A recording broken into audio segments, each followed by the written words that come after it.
Ahora vamos a ver cómo sería la escala de las fuerzas de superficie normales, que nosotros sabemos que son los empujes. Bueno, un empuje es un delta P por omega, ¿cierto? Eso es lo que sería básicamente el caso de los empujes. Entonces nosotros tendríamos que la fuerza en prototipo sería delta P prototipo por omega prototipo.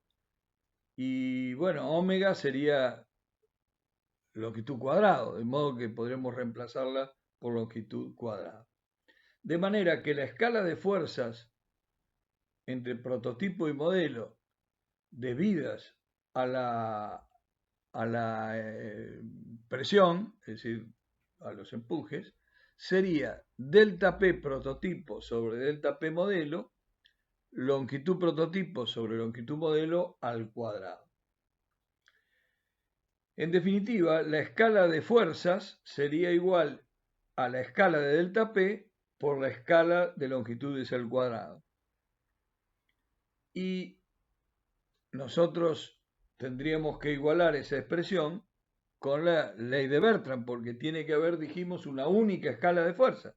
Si tenemos una escala de fuerzas de presiones, que es la escala de delta P por la escala de longitudes al cuadrado, y una escala de fuerzas de inercia dada por la ley de Bertrand, indudablemente tienen que ser iguales.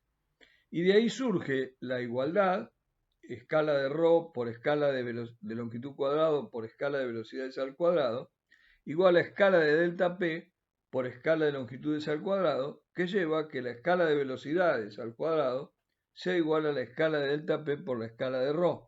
Y finalmente, si uno pone en el primer miembro todo lo que es prototipo y en el segundo todo lo que es modelo, nos quedaría V prototipo cuadrado sobre delta P prototipo, ρ prototipo, igual a V modelo al cuadrado sobre delta P modelo sobre ρ modelo.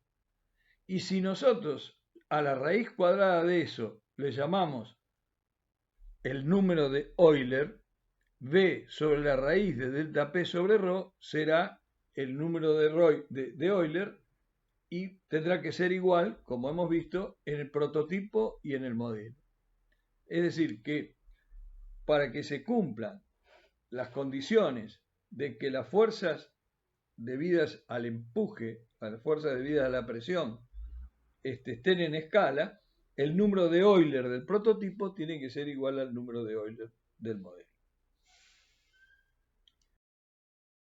Tema más importante, porque van a ver que el número de Euler se resuelve con este caso, también es las fuerzas debidas a la atracción gravitacional, porque la mayoría de los estudios sobre modelos físicos se hacen de escurrimientos a superficie libre. Y esto indica que la fuerza es el peso, que G prototipo es gamma prototipo por longitud prototipo al cubo, esa va a ser la fuerza importante en el caso gravitatorio, es el peso, y gamma es el peso específico, por supuesto. Entonces, en el modelo será el peso específico del líquido en el modelo por la longitud al cubo. Si nosotros ahora al peso específico lo ponemos como ρ por G, nos va a quedar que G prototipo va a ser ρ prototipo por G prototipo por longitud al cubo, y G modelo será P modelo, G modelo, longitud modelo al cubo. Esto indica que la escala de G, la escala de G de esta fuerza, que es una fuerza, va a ser escala de ρ por escala de G por escala de longitudes al cubo, dividiendo G prototipo sobre G modelo. Pero esto tiene que ser igual a la escala de fuerzas que vienen por las fuerzas de inercia, que es la escala de ρ, la escala de longitudes al cuadrado y escala de velocidades al cuadrado. Eso nos da esta igualdad, y de la igualdad surge que la escala de velocidades al cuadrado va a ser igual a la escala de G por la escala de L. Es decir, que la escala de velocidades al cuadrado es la raíz de la escala de longitudes por la escala de aceleraciones. Como la escala de aceleraciones puede ser lo más probable que sea un valor igual a 1, nos va a quedar, finalmente, y lo vamos a ver en la siguiente transparencia, que la escala de velocidad va a ser igual a la raíz de la escala de longitudes. Pero esto lo hago notar porque de entrada el resultado es escala de B igual a raíz de la escala de L por escala de G. Es decir, que si yo pongo todo los valores de prototipo en el primer miembro y los del modelo en el segundo miembro de una igualdad, me va a quedar que B sobre la raíz de G por L es una constante. O sea que el número de Fruit del prototipo tiene que ser igual al número de Fruit del modelo. Esa es la condición, que B prototipo sobre la raíz de G prototipo L prototipo sea igual a B modelo sobre la raíz de G modelo L modelo. Si se supone ahora el caso obvio de escala de G igual a 1, que yo ya les venía adelantando, y la escala de aceleraciones no puede ser distinta, en general en movimiento de superficie libre es inevitable, la escala de t resulta igual a la escala de velocidades raíz de escala de longitudes. Y muy importante porque si uno hace un modelo físico, lo que quiere es saber cuál va a ser el gasto que va a tener que tener la bomba para hacer funcionar el modelo, es la escala de gasto, ¿no? La escala de Q, y eso va a ser igual a la escala de velocidades por la escala de longitudes al cuadrado. Como la escala de velocidades es la raíz de la escala de longitudes, la escala de gastos va a ser la escala de longitudes a las 5 medios. Para la escala de presiones, habrá que recordar también que se tiene que cumplir la condición de Euler. Escala de prototipo y modelo del número de Euler tienen que ser iguales. O sea, el número de Euler del modelo tiene que ser igual al del prototipo. Con lo cual, la escala de delta P tiene que ser igual a la escala de ρ por la escala de B cuadrado. Esa es la condición que fija la condición de Euler. Si yo ahora pongo que además la escala de velocidades tiene que ser la raíz de la escala de longitudes por la escala de G, como resultado me queda que la escala de velocidades al cuadrado es igual a la escala de G por la escala de L. Y la escala de delta P resulta igual a la escala de ρ por la escala de G por la escala de L, o lo que es lo mismo, la escala de gamma por la escala de L. Fíjense qué notable que en los modelos a escala de Fruit, las presiones se miden en la misma escala que el producto gamma por H. O sea, la escala de presiones va a estar exactamente bien representada en un modelo de Fruit, pues permite medir presiones con alturas líquidas. La escala de delta P es la escala de gamma por la escala de longitudes. Perfecto. Ahora veamos qué pasa si las fuerzas activas son las fuerzas debidas a la viscosidad. Bueno, en ese caso sabemos que las fuerzas son del tipo tau por omega. Las fuerzas de prototipo serán omega p por mu por dBADI en el prototipo. Y en el modelo será lo mismo, omega por mu por dBADI en el modelo. Si nosotros tratamos de reducirlo, me queda fuerza de prototipo, longitud cuadrado sobre mu, por la velocidad de prototipo sobre una longitud de prototipo que se va a simplificar con el cuadrado que está arriba, y lo mismo nos pasa en el modelo.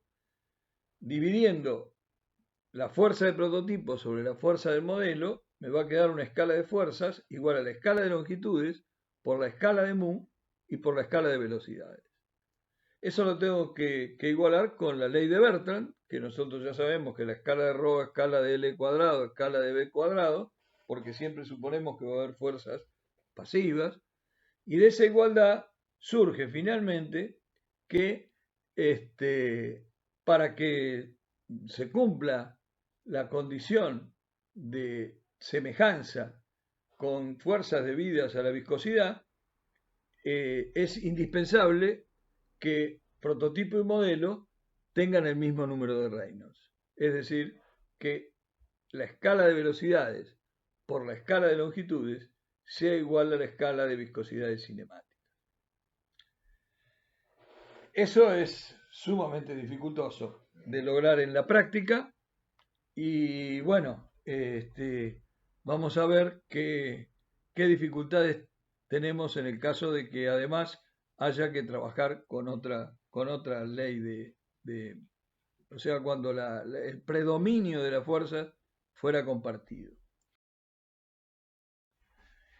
En el caso de Reynolds, es decir, en el caso de predominio de las fuerzas viscosas, la escala de tiempos surge de escala de longitudes sobre escala de nu, la escala de velocidades escala de nu sobre escala de L, la escala de Q, de la escala de gastos, será escala de nu por escala de L, y para la escala de presiones, si uno recuerda la condición de Euler, que exige que la escala de delta P sea igual a la escala de ρ por la escala de velocidades al cuadrado, el resultado final indica que la escala de delta P va a ser la escala de ρ por la escala de longitudes al cuadrado y sobre la escala de nu al cuadrado.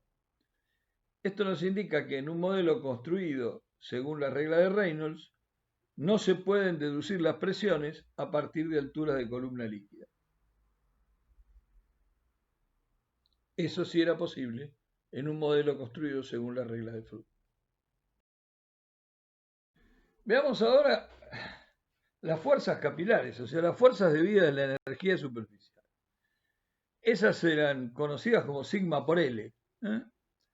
Tenemos que la fuerza en prototipo será sigma prototipo por L prototipo, y lo mismo la fuerza en el modelo, sigma modelo por L modelo.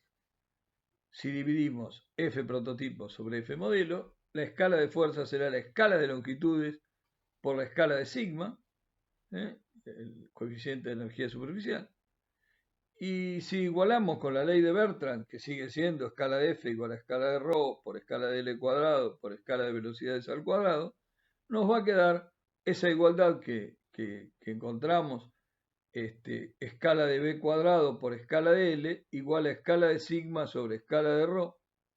Y por lo tanto la escala de velocidades resulta igual a la escala de sigma sobre la escala de ρ por la escala de L. Si ponemos todo lo que es prototipo en el primer miembro y todo lo que es modelo en el segundo, nos queda que B prototipo cuadrado por L sub P sobre sigma sobre ρ prototipo es igual a B modelo cuadrado por L modelo sobre sigma modelo sobre ρ modelo. Y entonces,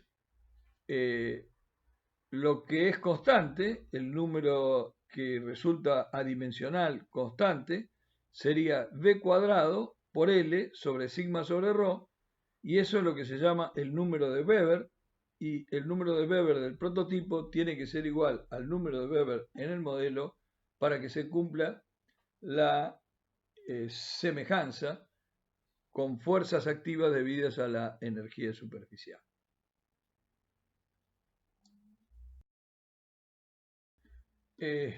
A uno cualquiera se le habrá ocurrido qué pasa si las fuerzas no hay una que sea suficientemente importante como para despreciar a las otras. Y tenemos un caso de predominio compartido de dos o más fuerzas. Bueno, nosotros sabemos que si las fuerzas predominantes son las fuerzas gravitatorias, se tiene que cumplir que el número de Froude del prototipo sea igual al número de Froude del modelo, y eso nos lleva a una escala de velocidades igual a escala de longitudes a la 1/2. Vamos a hacer el análisis con la escala de velocidades y vamos a ver qué nos permite llegar a una conclusión. Si en ese fenómeno, entonces, las fuerzas viscosas no se pueden despreciar, además de cumplir esa escala de velocidades, También hay que cumplir que el número de Reynolds del modelo sea igual al número de Reynolds del prototipo. Y en ese caso, la escala de velocidades va a ser igual a escala de nu por escala de longitudes a la menos 1.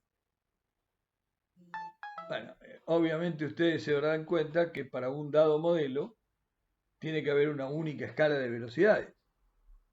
Y eso implica que la escala de longitudes a la 1/2 tiene que ser igual a la escala de nu por la escala de longitudes a la menos 1.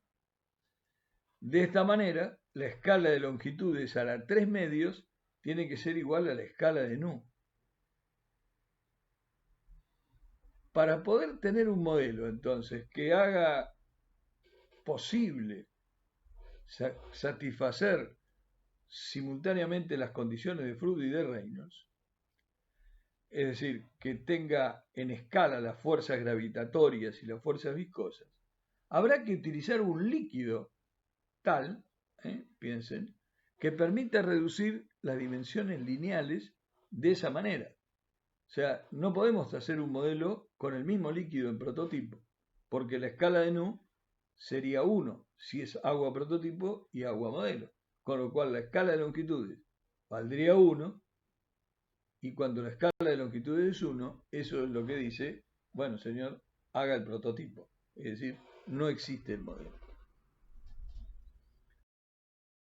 Ahora el problema es que le queremos sumar una cuestión más complicada, que es agregarle la condición de que las fuerzas capilares no se pueden despreciar.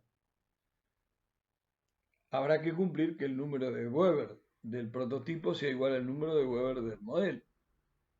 Y de ahí surge otra escala de velocidades, que es la escala de velocidades al cuadrado, igual a la escala de sigma sobre la escala de longitudes por la escala de Rho. Pero además, la escala de Freud exige que la escala de b cuadrado sea igual a la escala de longitudes. De manera que ya de ahí hay una escala de longitudes que es igual a la raíz cuadrada de escala de sigma por escala de Rho a la menos 1.